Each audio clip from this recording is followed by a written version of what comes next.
In 1908, a French paleontologist named Marcelin Boule sat down to study the most complete Neanderthal skeleton ever found. It had been discovered in a cave in La Chapelle-aux-Saints, France. The bones were old, badly worn, the spine was curved, the joints were deteriorated. Boule examined the skeleton carefully, made his calculations, and published his conclusion. This Neanderthal, he wrote, was old when he died. He estimated the age at death, around 40 years. Boule treated this as remarkable. An ancient human who survived to 40. A rare exception. What Boule didn't realize, what nobody would fully understand for another century, is that this wasn't the exception. It was the rule. And the idea that ancient humans lived only 30 years? That's not science. That's a math error that became a myth. Here is where the confusion starts.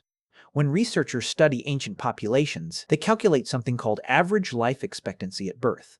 They count all the deaths in a population: infants, children, young adults, elderly, add up the ages, divide by the number of people, and get a single number. For most of human prehistory, that number comes out around 30 to 35 years. And people read that number and think, ancient humans were old at 30. They died before they could get gray hair. Life was short, brutal, and fast. That interpretation is completely wrong. The number isn't telling you when adults died. It's being dragged down by something else entirely: children. In prehistoric populations, child mortality was catastrophic. Not because life was universally brutal, but because the specific threats of early childhood, infection, parasites, contaminated food, difficult births, were impossible to survive without modern medicine. Roughly 40 to 50% of children born in prehistoric populations died before the age of 15. Think about what that does to an average. If half your sample is children who died at age 2, age 5, age 8, those numbers pulled the average down so aggressively that even a population where adults routinely live to 60 and 70 would show an average life expectancy at birth of around 30. The 30-year figure was never describing adult lifespan. It was describing child survival rates. Remove childhood deaths from the calculation. Look only at humans who survive to adulthood, and the picture changes completely. Studies of skeletal remains from hunter-gatherer populations show that adults who made it past 15 had a reasonable chance of reaching 50, 60, even 70 years of age. The Hadza people of Tanzania, one of the last remaining hunter-gatherer societies on Earth, show a modal age of death, the most common age to die, in the 68 to 72 range for adults who survive childhood. That's not ancient humans dying young. That's ancient humans dying at roughly the same age as people in the developed world today. But this raises a harder question. If ancient humans could live to 70, why did so few of them make it past childhood? And the answer to that question reveals something about prehistoric life that most people never consider. The problem was never age. The problem was the first 5 years. A prehistoric infant faced threats that had no solution in that world. A mother giving birth without sterile conditions, without intervention, without the ability to manage complications. An infant whose immune system had never encountered the specific bacteria of the local environment. A toddler who fell sick with a fever and had no way to reduce it. A child who ate the wrong food, drank from the wrong source, wandered too close to the wrong animal. These weren't failures of the adults around them. They were failures of knowledge. Medical knowledge that would take another 10,000 years to develop.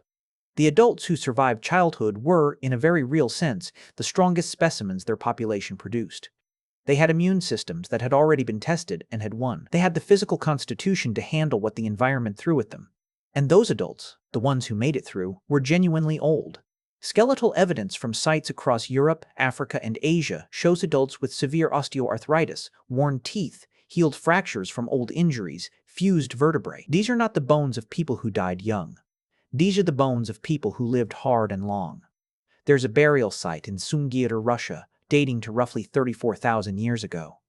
Among the graves is the skeleton of an individual anthropologist's estimate was between 40 and 50 years old at death. He was buried with extraordinary care. Thousands of ivory beads, carved mammoth ivory, red ochre pigment covering the bones. This wasn't a young warrior buried with honor. This was an elder. Someone the community considered worth grieving with everything they had. 34,000 years ago, humans had elders. They had people old enough to have accumulated knowledge, old enough to remember which plants were poisonous, which routes were safe, which seasons brought which animals, old enough to teach. In fact, some anthropologists now believe that the emergence of grandparents, specifically grandmothers, was one of the most significant turning points in human evolution. This is called the grandmother hypothesis. The theory goes like this. Human females are unique among primates.